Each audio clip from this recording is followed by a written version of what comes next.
So looking forward, what can we say? I think the market conditions, that they're probably here to stay for at least the next 18 to 24 months. We do know, however, that Lloyd's has previously shown it will take action if certain specialty lines start to impact the financial stability of the brand. And Lloyd's also has a focus across all lines of business on delegated authority underwriting platforms such as MGA. Welcome to Global Marketplace Insights by Willis, a WTW business, a podcast series showing the latest trends from the specialty and regional insurance markets.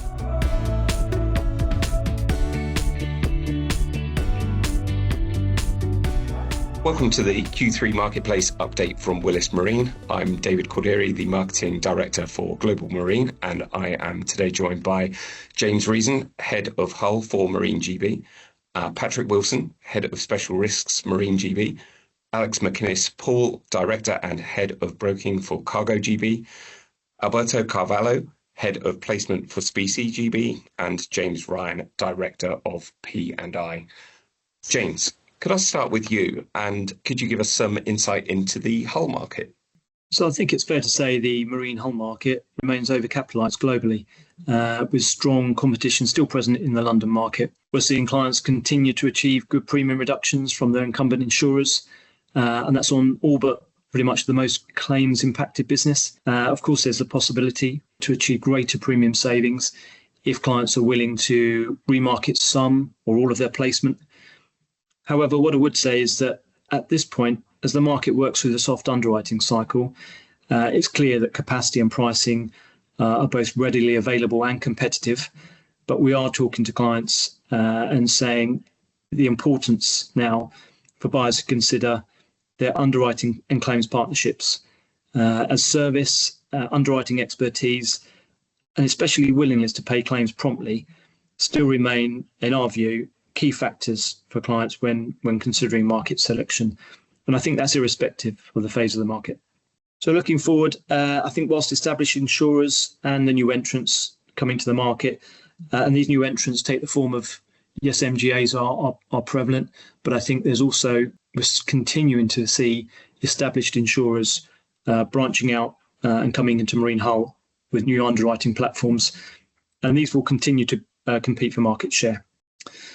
In addition to that, of course, there's the auto-follow capacity sector and the broker quota share facilities. And this space continues to develop and will add additional capacity. One of the benefits of the broker quota share facility sector, we are now seeing this bringing additional efficiency and discounting for clients during the placement process, which is a benefit. So looking forward, what can we say? I think the market conditions, that they're probably here to stay for at least the next 18 to 24 months. We do know, however, that Lloyd's has previously shown it will take action if certain specialty lines start to impact the financial stability of the brand. And Lloyd's also has a focus across all lines of business on delegated authority underwriting platforms such as MGA. And these are particularly prevalent within marine. However, I think there's still insurers looking to grow their account and underwrite through this cycle.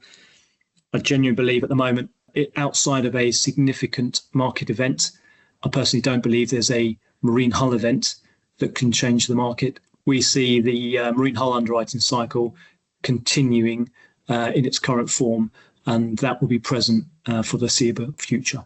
Fantastic. Thank you, James. And over to you, Patrick. Could you give us an insight into the climate and special risks currently? Thank you, David. So if we think about special risks as being threefold, firstly, marine liability, then ports and terminals, and finally, builders risk. We'll start with marine liability. And after years of compound rate increases, the market is finally beginning to show signs of softening.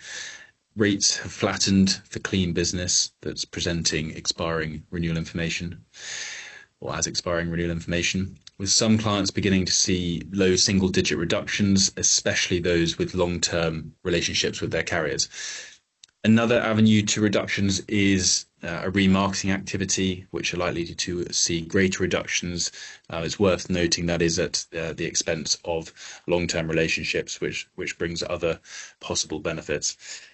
The shift in the marketing environment really is driven by an increased capacity. There's new carriers that have come into the market and beginning to shake things up, but also favourable reinsurance renewals earlier this year that meant there wasn't a reaction on the front end for our direct clients.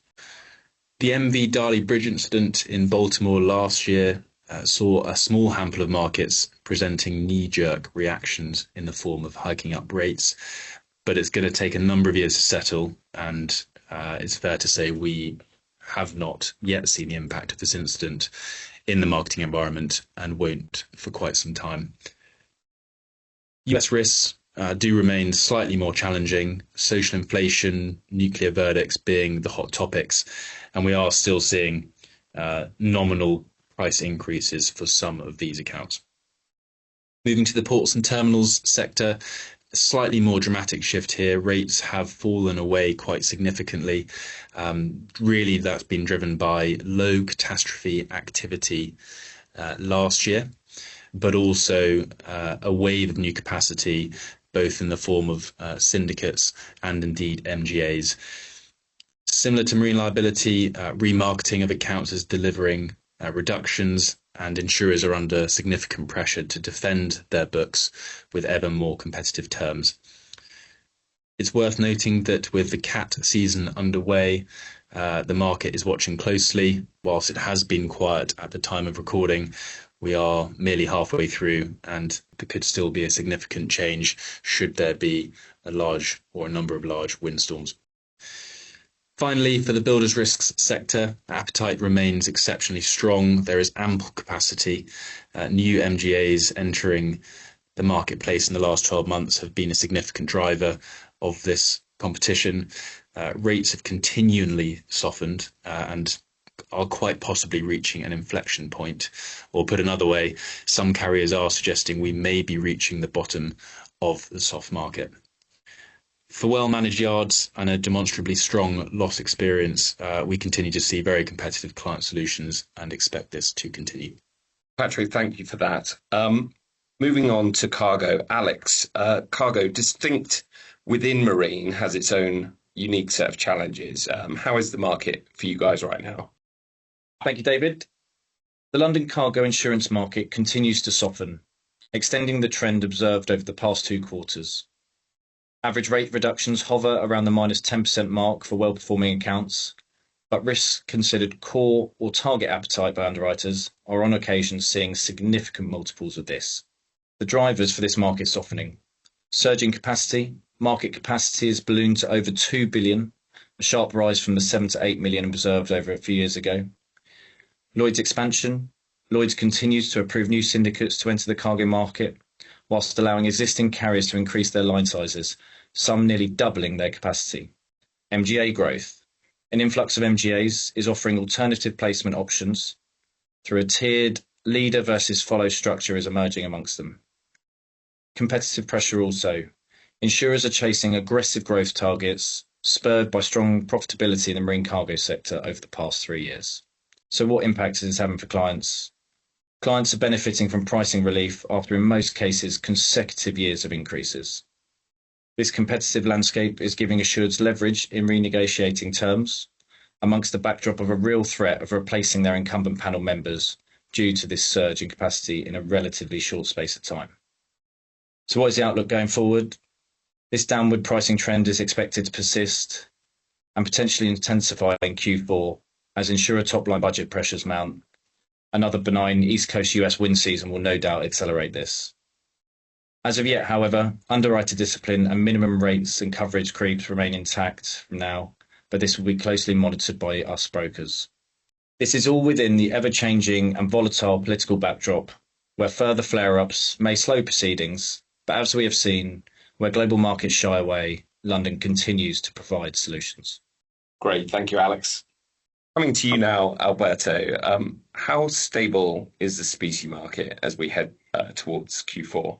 Hi, David, and thank you. The specie market has seen a significant increase in market capacity over the past 12 months, and this is driven mainly by the launch of new MGAs and supported by notable turnover of underwriters, many of whom are starting in the next 4 months. We do expect this trend to continue into 2026. In terms of coverage, the appetite is very strong. Coverage terms are broadening, with markets now offering conditions that weren't previously offered. Reflects a clear shift towards increased competition. When pricing alone is not enough to win business, markets are enhancing coverage to differentiate themselves. We are seeing a growing number of requests to include long-term agreements within the policies, 2 or 3 year deals, often associated discounts if specific conditions are met, are included as well in the policy. In terms of pricing, renewal are generally flat, but where competition is present, we have observed premium reduction ranging between 10-20%, occasionally even more. In conclusion, we do expect the current trends to persist throughout Q3, Q4, and well into 2026. The market is becoming increasingly competitive, with new markets eager to build portfolios and established syndicates focused on defending and consolidating their existing book. All these circumstances will likely benefit clients by intensifying competitions across the market. Thanks, Alberto. And last but by no means least, James, coming to you, could you let us know a bit about how the P&I market is right now? Yeah, absolutely. Thank you, David. So as we touched on when we did our previous P&I podcast, there was a real resurgence in large claims in the 2024 policy year, and we've seen that continue into 2025. As a result of these large claims, the overall P&I market have reported a combined ratio of 111%, which has deteriorated from 96% in the prior year. So you can see the impact of those claims. Interestingly, there was a huge divergence in club underwriting results, implying that those that were hit by big claims had adverse underwriting results, while those clubs that missed the claims have reported more positive results. Although despite the adverse underwriting results, the market has been somewhat saved by the positive investment returns, and the average market investment return was 5.9%. And this has led to an overall increase in free reserves of 3.2%, despite the adverse underwriting results. So challenging results overall. And in the lead up to the 2026 renewal, we're anticipating general increases ranging from 5% to just over 7.5%. From an international group reinsurance perspective, the DALI seems to be progressing positively. We don't expect any nasty surprises, but you might have seen the recent Express Pearl ruling in Sri Lanka, where the authorities have ordered the owner to pay $1 billion in pollution compensation. So that has created some uncertainty around international group reinsurance going into next year, but that's being closely watched, and we'll see where that goes. Thank you, James. Guys, thank you. We'll leave things there. So thanks again to James Reason, James Ryan, Patrick Wilson, Alberto Cavallo, and Alex MacInnes-Poole. We will see you next time. Thank you for joining this WTW podcast, featuring our latest global market commentary. WTW offers insurance-related services through its appropriately licensed and authorised companies in each country in which WTW operates. For further authorisation and regulatory details about our WTW legal entities operating in your country, please refer to our WTW website. It is a regulatory requirement for us to consider our local licensing requirements.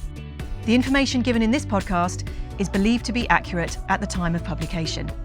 This information may have subsequently changed or have been superseded and should not be relied upon to be accurate or suitable after this date. This podcast offers a general overview of its subject matter. It does not necessarily address every aspect of its subject or every product available in the market, and we disclaim all liability to the fullest extent permitted by law. It is not intended to be and should not be used to replace specific advice relating to individual situations, and we do not offer, and this should not be seen as legal, accounting or tax advice. If you do intend to take any action or make any decision on the basis of the content of this podcast, you should first seek specific advice from an appropriate professional. Some of the information in this podcast may be compiled from third-party sources we consider to be reliable. However, we do not guarantee and are not responsible for the accuracy of such. The views expressed are not necessarily those of WTW. Copyright WTW 2025. All rights reserved.